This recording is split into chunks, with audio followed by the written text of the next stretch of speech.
Hey everybody, it's time now for my 2024 AEW Impact Wrestling New Japan Pro Wrestling Boxing MMA Kickboxing Multiple Wrestling Multiple Sports Multiple Modern Wrestling and Modern Sports Promotions intro with the same two songs, only a different outfit, and that's the grayish white skinny jeans sweatsuit with zipper, gloves, shades, tape, double socks, and various footwear. This costume, yeah, format will be the same. If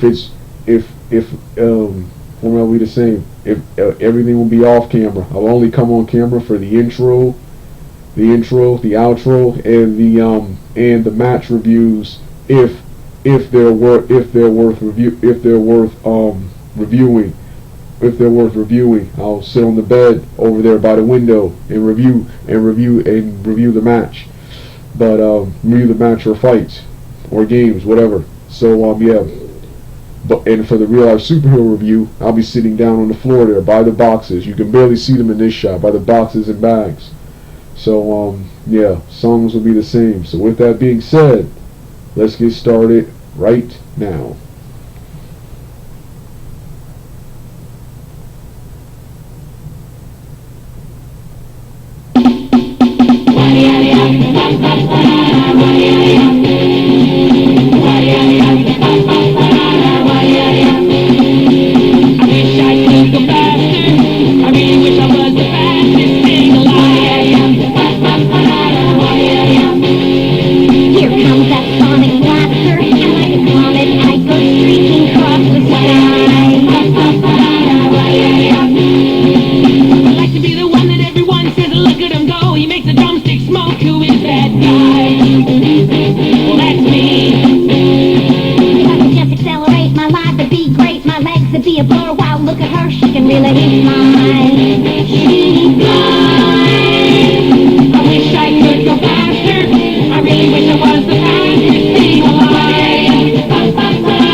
Hey everybody, it's time for my late out of date part 3 webcam results review of the All Elite Wrestling AEW pay-per-view Revolution 2024 Sting's final match, the end of an era with this pay-per-view. To see the previous short narration portions, the links will be in the description box below for those of you who already haven't seen them coming in. To see the larger real life superhero webcam review. That video is coming next, and the link will be in the description box below. This is the results.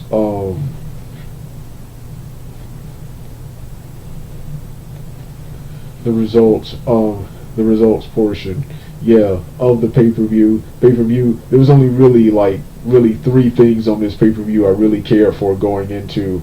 There was only 3 things on this pay-per-view I cared for going into, and only 4 things that I actually really enjoy, considering that these things make this pay-per-view sort of rewatchable. It was an awesome pay-per-view and all, but there was only one thing myself and everyone cared about, and that was the big tag team. That was the big tag team match, retirement match. Sting's retirement match. Sting teaming with Darby Allin, defending his tag team titles against the Young Bucks.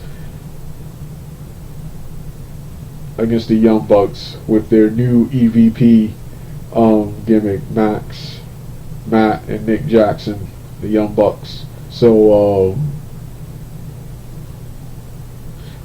and match was phenomenal, and way more brutal than I thought it was too. I was cringing numerous times throughout the match, throughout the brutal spot Sting took, and he performed very well. The people see the links to this ended up being uploaded later, because this match ended up being released later. So I saw this match later. By the time I saw it, it was so much excitement. I was just way too tired to do any reviews. That's why the review is right here instead of yesterday when the pay-per-view took place.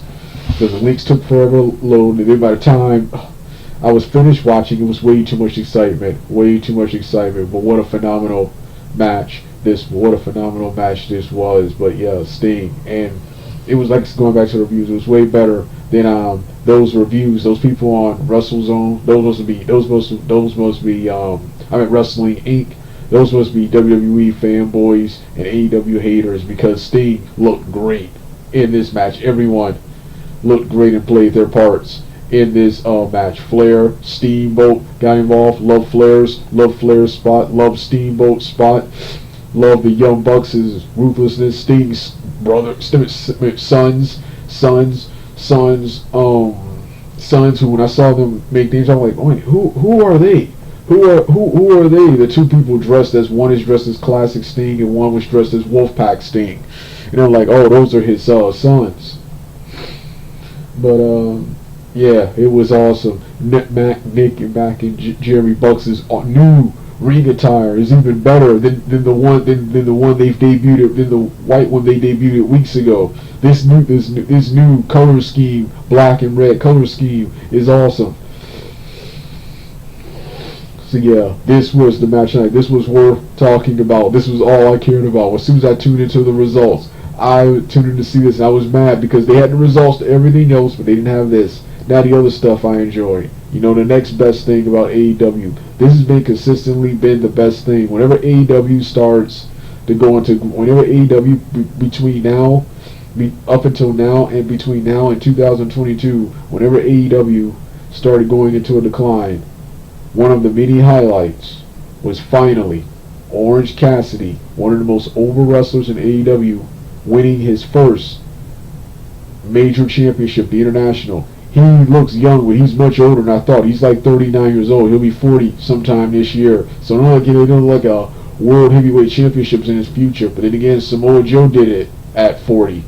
At 44 years old. So maybe there is still time for Cassidy, but it's kind of too late for a heavyweight title run. So this international title is the best thing. This has been the best thing. Orange Cassidy being a fighting champion and hero to the people. That's been the best thing ever. His matches, his feuds, and everything.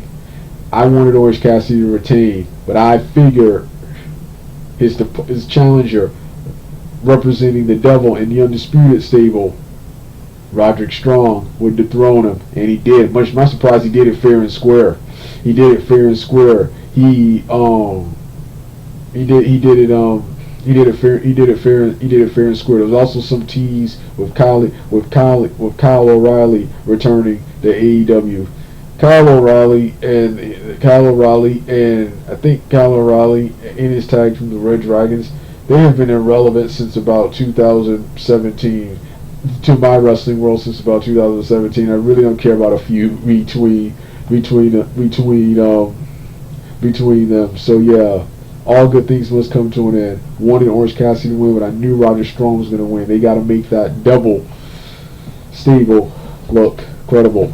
What was next? Yeah, then the next. Oh yes, finally, Will Ospreay's in-ring debut, taking on fellow Don Callis family member Kocheska,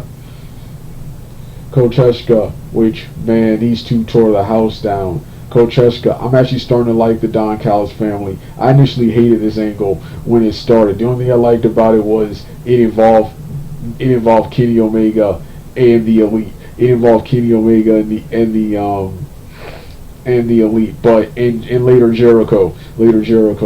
But in the beginning, I hated this stable because it was so BS. Yes, we know why they did it in real life, but from a storyline's perspective, it was one of the dumbest things ever.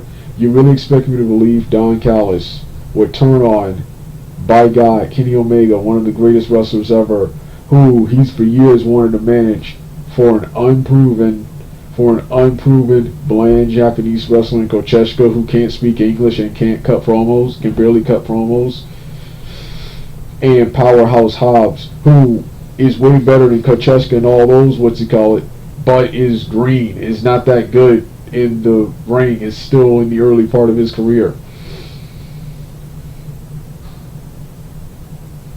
And Kali Fetch, I think that's his name. Kali Fetch, he's okay. And Ospreay was okay too, but you really expect me to believe Don Callis would turn on Omega for those two people, but Kocheska's, he's been proving himself in and out, and this storyline has become exciting, and these two tore the house down. I'm just interested in seeing where this goes, because see, Will Ospreay is part of the and Will Ospreay won this gigantic epic match, but see, Will Ospreay is part of the is part of Don Callis' heel stable, but his appearances in AEW and even Impact before this have been like babyface-like. He's been like a babyface. And at the end he embraced with the Witch Girl. So I'm interested in seeing where this goes. Even next week, he's with the family, but he's still with the Don Callis family. But he's fighting Kali Fletch, his Empire tag team partner, this upcoming Wednesday. Yeah, then you got what else? So yeah, then you got the opener, Christian Cage and Daniel Garcia. I wanted Daniel Garcia to beat the living daylights out of Christian Cage. Christian Cage should not be being pushed in 2024 at 50 years old. Christian Cage should not be a champion. Should not be a champion at 50 years old. I was hoping Daniel Garcia beats him, and then Edge and Christian can feud for a while before Edge moves up to a title reign. But yes, that TNT title is reserved for Edge. This was just to give Christian a filler opponent until Edge is finally ready to Edge's open challenge is complete, so he can finally challenge Christian for that TNT championship. That is for what you call it. This was an awesome match, and Daniel Garcia, he had me going numerous times, and he could actually win it. And if it wasn't for Nick Wayne and storyline, he probably would have done it. And I also like how this was in the opener. Yes, sick of fans overrating Christian and saying he's main event caliber and saying he's elevated that title to a main event title. No, he hasn't. It's in the mid undercard where mid card where Christian belongs.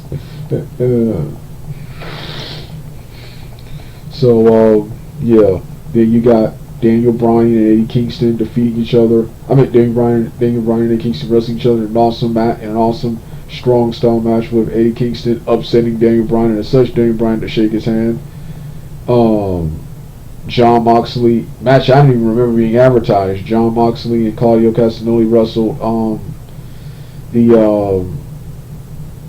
FTR in a pretty good tag team match that, like I said, I don't remember being advertised. And they defeated FTR by technical submission. Timeless Tony Stone with Mariah Ray and Luther defeated Dina Perazzo, and finally, oh no, not finished yet. Then your main event. Your other main event. Samoa Joe defeated Hangman Adam Page and Shane Strickland by submission. I didn't predict that it'd be by submission. Hangman tap out to the Kakita clutch, but I knew Joe would win. Joe just won this belt back in December. Yes, it's been 4 months. It's been almost 4 months, but he hasn't fought. It's been 3 months actually. 3 months actually, but he hasn't really wrestled or really wrestled anyone. So I really knew Joe was gonna win this match. Unless the only way I could see Joe losing was a double turn taking place with Adam Page. Fully, he's starting to be more like a heel now, but he's still kind of like a babyface, and Strickland is still sort of the heel, even though he's receiving babyface cheers, and like they haven't been turned yet. But if you were to do a full turn with Adam Page fully turning heel, here's the way I can see him walking out.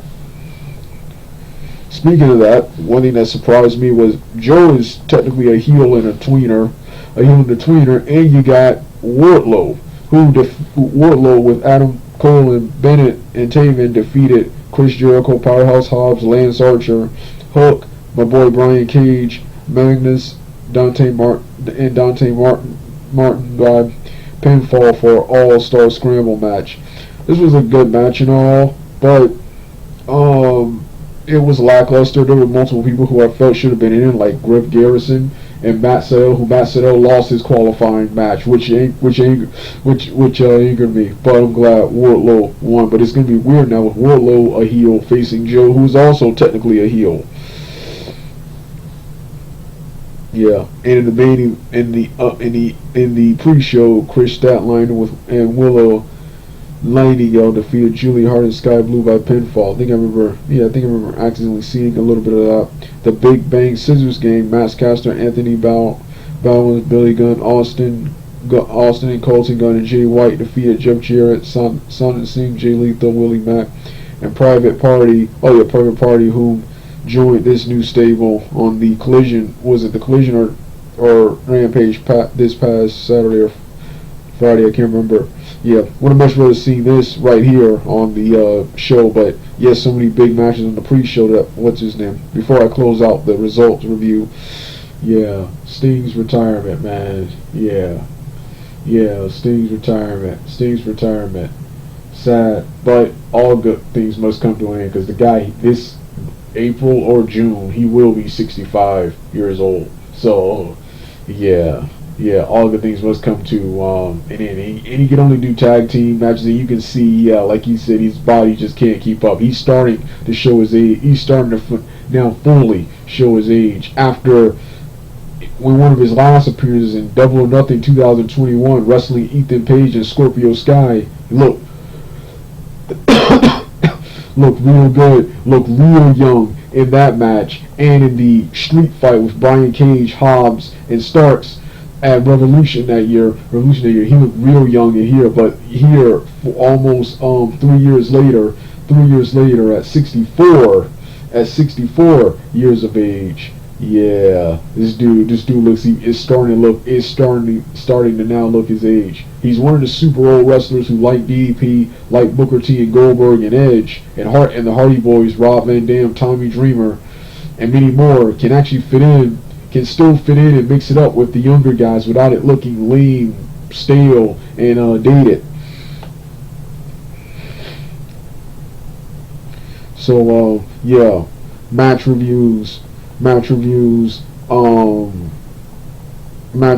Ospreay, Kocheska, Sting and Darby Allin. The international title match in the opener will be reviewed on everything else if I review those matches will be off camera, and in the real life superhero review, only those 4 matches I just named will be reviewed. So yeah, so with that being said, I'm finished for now. Let's get ready to review the matches.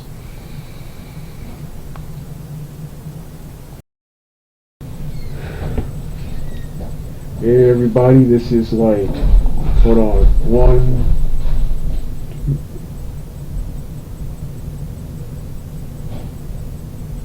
this is like 6 matches in one. This is the TNT Championship match, the Eddie Kingston Daniel Bryan respect match, the All-Star Scramble, the FTR Blackpool Combat Club match,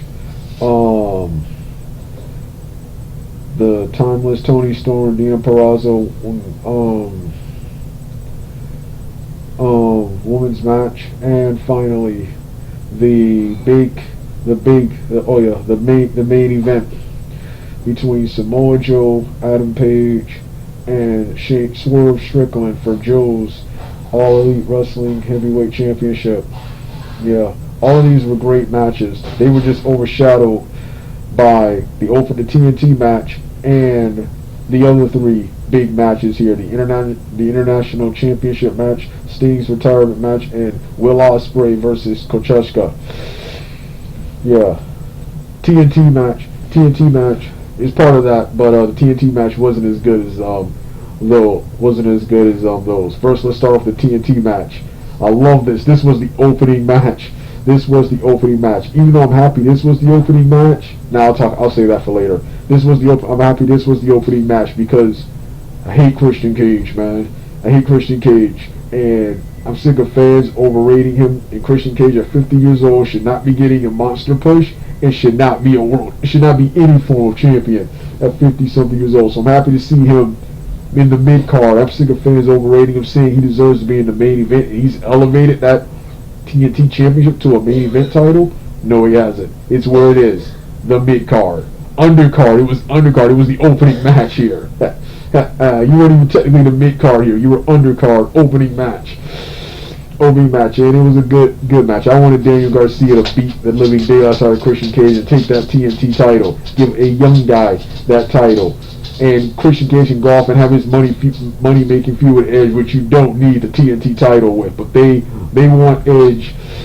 They want Edge to be the TNT. They want Edge to be the TNT champion. That title is reserved for him. Daniel Garcia unfortunately was just basically a filler opponent, but it was good. The crowd was into it. The whole match. Daniel Garcia, he has been impressive lately since breaking off of the Appreciation Society. I was worried about all members, what would happen to them when they broke off the Appreciation Society, but that turned out to be a good thing. Every member is doing great things on their own now. You got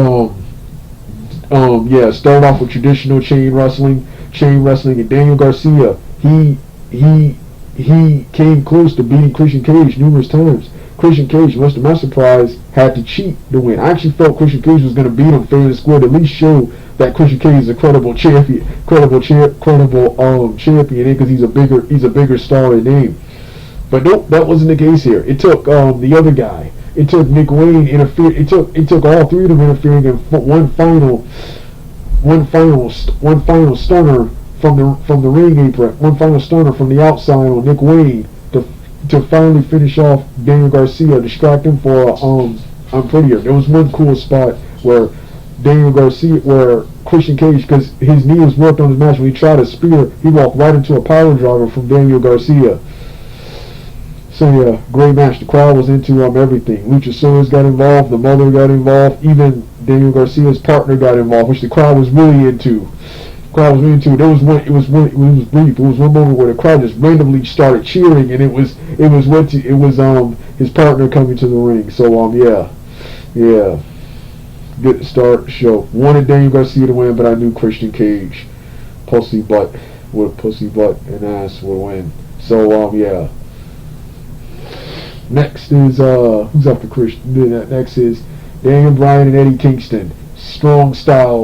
Another strong style match. This and the Ospreay Kocheska match were your New Japan strong style matches in a all elite wrestling, It was mostly a bunch of stiff martial arts kicks from Daniel Bryan, brawling from Eddie Kingston, and a bunch of suplexes, which both men and towards the end, no selling. Twice, back-to-back, no selling each other's suplex and going back on the offensive, and it finally ended with Eddie Kingston hitting a power bomb hitting a powerbomb on Daniel Bryan to pin him for the 1, 2, 3. And after Daniel Bryan first came out as a heel and refused to shake his hand, but then decided to shake Eddie Kingston's hand to the joy of the crowd. Crowd was hot into this one too. That was the best thing about this match. It was good, but it was just overshadowed by everything, by those other four matches. But yeah. Third match, the All-Star Scramble. This is usually match of the night, but it wasn't here. It was good, but it wasn't match of the night. Problems I had with it was that it was an all-star. They should have just did the tag team battle royal or the double or nothing battle royal, which I think has been moved to double or nothing. The double or nothing pay-per-view exclusively. They should have just did that here. Lots of wrestlers who I want to see in this match weren't in this match. Wrestlers like Griff Garrison, when Jungle Boy's in New Japan right now, is still on suspension and is in New Japan angle right now. But Griff Garrison, Jungle Boy, Scorpio Sky, 4, Ethan Page, 5, Matt and Jeff, the Hardy Boys, 6, and Heligo, 7, Pac, who I think is returning soon. Pac is returning, 7, they're Vegas for his return soon. He's currently been out. Ryan Nemeth, Peter Avalon, Ricky Starks, and Morrissey. Yeah, so many people which should have been in this match, but what you had here, and then Matt Sydal, who had a chance to qualify for this match, he lost his qualifying to some lame, unproven luchador named Magnus. I'm a huge fan of CMLL, and I don't even know who Magnus is. The only Magnus I know is Brutus Magnus, Nick Aldis. That's the only Magnus I know. Yeah. So it was Magnus, Dante Martin, Hooks, one of the guys I wanted to win, Powerhouse Hobbs, one of the guys I wanted to win, Lance Archer, Wardlow, and Samoa Joe. Not Samoa Joe, but my boy Brian Cage. Who Hooks, Powerhouse Hobbs, Brian Cage, and Wardlow are the ones I wanted to win, and I got what I wanted. Wardlow, much to my surprise, who they had been building up. Besides him and Jericho, everyone else was kind of just filler, just there to fill out the pay-per-view, and to get them a chance on the card to shine. It was mostly Wardlow. and Jericho. One of them was walking away with it.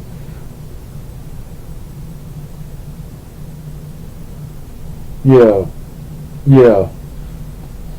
One of them was, and was no surprise, it was Wardlow, a heel. The shocking part is, Wardlow's a heel, and he's going against Joe, who's also a heel.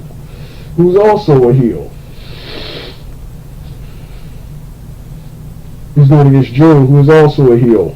So yeah, next is the Timeless Tony Storm, Dina Purrazzo match. And this was okay. It was just lackluster compared to everything else on this card. Tony Storm won with her power driver after interference from the Mariah woman and Luther person. Yeah. Tony Storm pinned Dina Purrazzo. Happy Dina Purrazzo's in AEW. Sad she left Impact Wrestling, but she seems to be doing okay in AEW. AEW has sad to see her lose here, but yeah, it was what it was. Then you got the next match, the FTR versus Jon Moxley and Claudio Castagnoli, the Blackpool Combat Club match, and this should have been on, as much as I enjoyed Christian Cage and Daniel Garcia opening the show, this should have opened the show, because this had to follow all of those exciting matches. It had to follow all of those exciting three of those big exciting matches, and it was just lackluster. It was just a lackluster brawl in comparison. This should have been at the beginning of the show, maybe even the pre-show. The pre-show, which featured Team Jared and the new Scissors Gang, that should have probably been on the pay-per-view.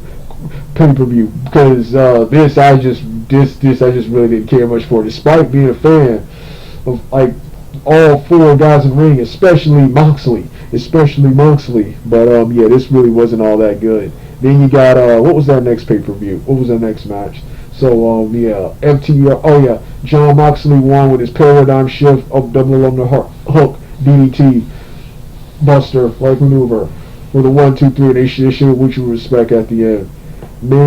Now we get to first of your main event, Samoa Joe, the defending All Elite Wrestling Champion, taking on Swerve Strickland and Adam Page. And this was good as a three-way between these guys. With what's his name? Joe took advantage of Adam Page and Swerve Strickland's hatred and feud with each other. And one thing I really loved was Adam Page in this match. Despite still being a face, they haven't fully turned yet. He was healing it up, and I love his desperation. See, he was screwed the most by Swerve, and now people are starting to love and cheer Swerve, and that has to eat him alive. And he's now obsessed with Swerve to the point that he at the end, throughout the match, he assured everything. He didn't even care about multiple times winning the title for himself. He wanted to make sure Swerve doesn't do it. He wanted to make sure Swerve doesn't do it. It was awesome. I loved his desperation. He even finally tapped out to Joe's Coquina Clutch. At the end, he hit Swerve with the belt. He hit Swerve with the belt and pushed Swerve to a table, I think, saying, "You won't have this," and this allowed Joe to recover. Without Joe to recover, get on and lock in the Coquina Clutch, and he tapped out to the Coquina Clutch. Also, Swerve couldn't win, and Joe retains the belt just like that. And Joe is with Joe taunting Swerve, and Swerve extremely disappointed. Swerve even sacrificed. And he was a babyface in the match. There was a moment where Prince Nana had the belt and offered the belt to him, and Swerve said, "Keep that belt. I want to win myself." So, yeah, Swerve and Adam Page. Looking forward to seeing this. I like Adam Page as a face, but it's about time he goes to heel. And I love the way they're slowly turning him heel. He even beat up speaking of turning heel, he even beat up the referee to make sure Swerve didn't win. I like him. He was the biggest victim, and now people are cheering the guy who basically invaded his home. This is an awesome angle, man, and an awesome way to turn someone turn the ultimate babyface in AEW heel. So yeah. These were the next several. The other 4 big matches: the International Championship match, Sting's retirement match, Don Callis family match, which was Ospreay's debut match in AEW, and those three deserve videos of their own. Deserve individual videos like this of their own. So those are coming next. So get ready. Yeah, once again, to see the previous versions, the narrations and stuff, the links will be in the description box below. Alright, finished for now.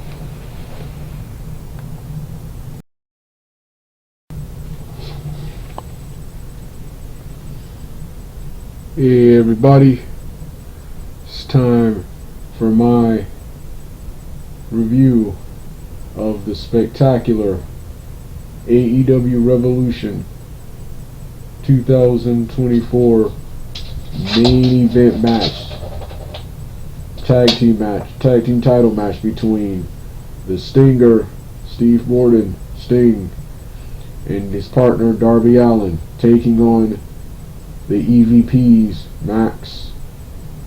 Nick and Matt Jackson, the Young Bucks.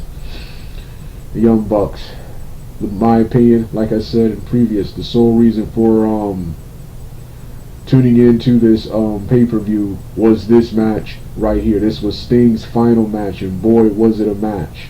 Yeah, so I'm going to make my grand entrance on. I'm going to be on the bed over there reviewing and talking about the match. No footage will play of this one as a way to get you to watch the much more exciting real-life superhero version, which the links to that review will be in the description box below. So with that being said, let me get started right now.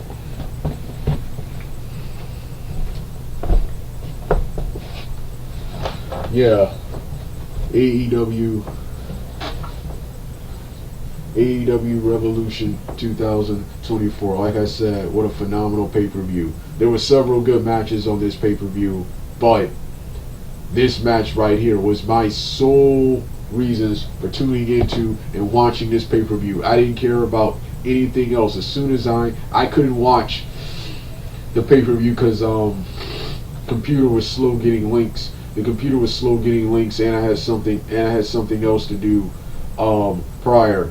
However, when I was reading the results, I didn't care about anything else until I learned the results of this match. Because I also didn't know this match was going to be the main event.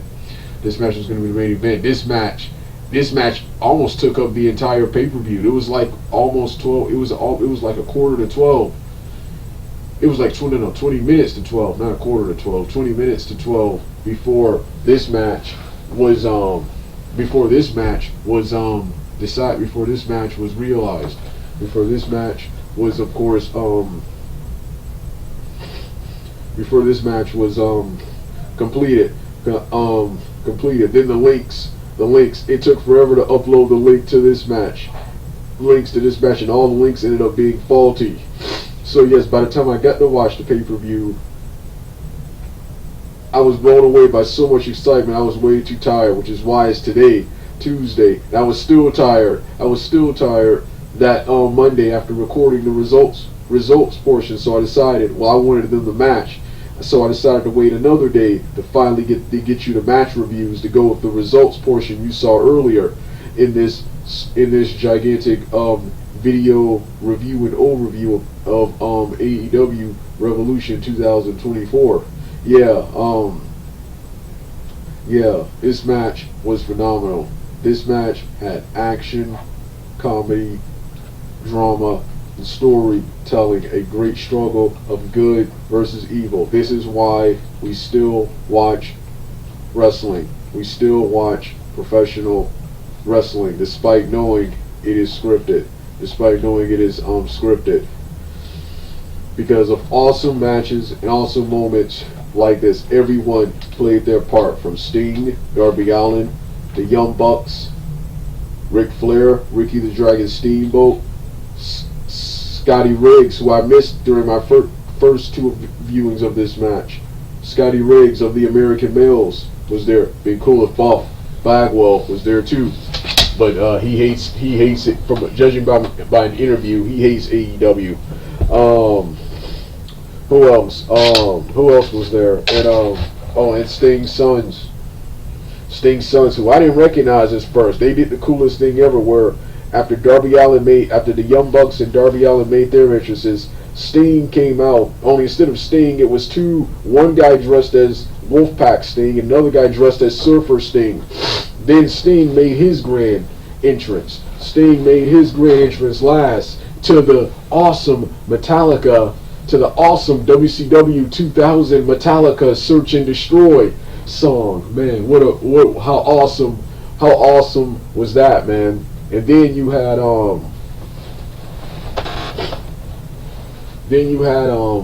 Ric Flair.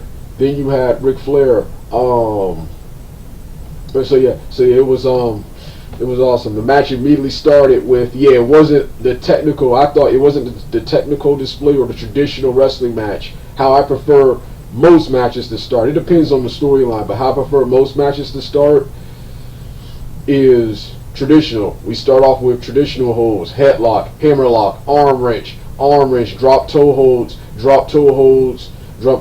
leg lock, and headlock based submissions and stuff like that. Technical chain wrestling, the actual wrestling part of professional wrestling, the actual wrestling, the actual part that's actually wrestling is that part. That's how it started. Then you have the heel or someone hit someone. Then we get to the explosive brawling, high risk maneuvers and power moves. And power moves, weapons, and hijinks. That's how I prefer my wrestling to be. Immediately off the bat, this was a fight. Sting and Darby Allin. The high risk moves were first. Your first move of the match was a suicide dive and a flip over the top rope to both of the young bucks, and it started on the outside, then moved away to the inside with Sting's Sons having a spot where he did two cool Stinger splashes, then beat up. Then the Young Bucks tried to mount an offense, but Sting no-sold their punches. The Young Bucks, everyone did their job. Sting looked great in his final match. He talked for months about not being able to keep up with the younger guys, but he showed here. He showed here. He still had it. He looked better here than he's been looking. He looked here even better than he's been looking on the previous ones. On the previous Dynamites, you can definitely tell he's starting to show his age compared to 2021 when he wrestled Ethan Page and Scorpio Sky at Double or Nothing 2021. Compared to that pay-per-view and the pay-per-view before Revolution where he tagged with Darby Allin in to fight Brian Cage and Hobbs in that street fight. So yeah. That Sting for you. So yeah, that's yeah, he looked great, and then beating up the Young Bucks. Then Sting. Then Sting knocking one of the Young Bucks through some glass, and the Young Bucks. Oh yeah, knocking one of the Young Bucks through some glass, and the Young Bucks later superplexing Sting off the stage, off a ladder on the stage. To the table. Now yes, the table broke his fall, but still, that is still dangerous for Sting to be taking at his age, man. Yeah. Then later, when it appeared Young Bucks had to win. When the Young Bucks first tried to cheat, they tried to use the belts. They tried to use the tag team titles. Ricky Dragon Steamboat came in. Wrestler who's been a babyface his entire career came in and said, "Nah, we ain't having that." Then he hit one of the Young Bucks. He hit one of the Young Bucks with the belts. Then Ric Flair. Then later, when the Young Bucks felt like they were about to beat Sting, Ric Flair came into the ring, and one moment I love, you can see the history, the rivalry, and the friendship over the years. Ric Flair, the dirtiest player in the game,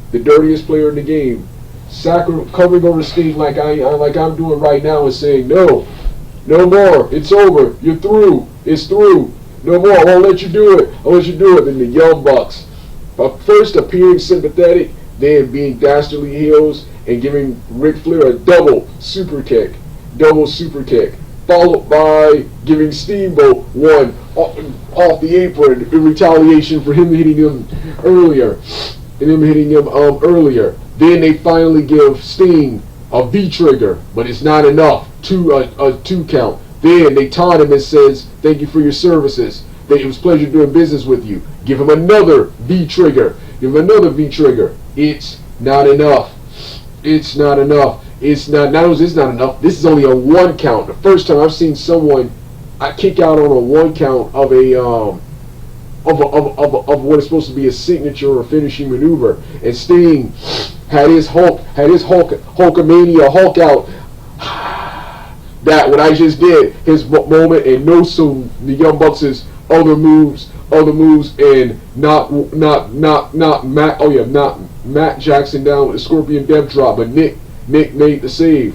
Then Darby Allin recovered and knocked Nick off the top rope through a table, allowing Sting. Then hit his signature backwards dive onto Matt Jackson. Then Sting put him in the Scorpion Death Lock, and then Matt Jackson tapped out. Sting and Darby Allin still tag team champions. See, mixed about now. No one wants to see Sting losing his final match, but mixed about having Sting defeat the Young Bucks here and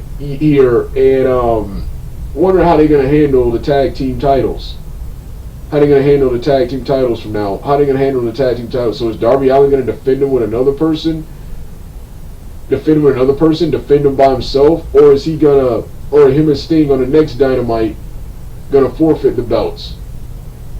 So I wonder how that's gonna be. So yeah, like I said, man, phenomenal pay-per-view, phenomenal match, and phenomenal pay-per-view. This was the sole reason for tuning into this pay-per-view, and it did not disappoint. Already, the Sting and Darby Allin and the Young Bucks is already a match of the year candidate, and it's already feud of the year. The whole storyline, Sting's retirement angle has been awesome for weeks, man. And now, man, Sad to see Sting, sad, but understand that it's finally time for Sting to hang it up. All good things must come to an end. Finally happy he got to finish on his terms. Finally happy he got to finish a tag team champion. And finally he got to finish and retire with the right company this time, AEW. I wanted Sting to retire with Impact Wrestling. But I understood Sting wanting to go to that WWE and have that dream match with The Undertaker, which Taker I never cared for. Taker, for me, Undertaker is not in he's not in Sting's league, and they've wrestled before they were the characters they were today. Yeah, but he's not in Witch's league. But I understood the what's called. We thought it was the right thing, trying to be the horrible thing, because he never even got to work with Taker. He jobbed to Triple H, and he got injured by Seth Rollins. And the whole thing was forgettable. Thank you, AEW, for treating Sting like Sting should be treated, and finally correcting wrong. He will retire and die with AEW now. Yeah, even JR and Tony Schiavone said at the end, Sting's done. His wrestling career is over, but he will always be associated with the AEW family. He will always be a team player with AEW, similar to how he was with WCW. So yeah, this was my review of AEW Revolution 2022. To see the original 3 portions, the links will be in the description box below. And to see the larger real-life superhero on-camera version, that is coming next. So with that being said, you don't want to hear the rest of the music, turn the video off right now.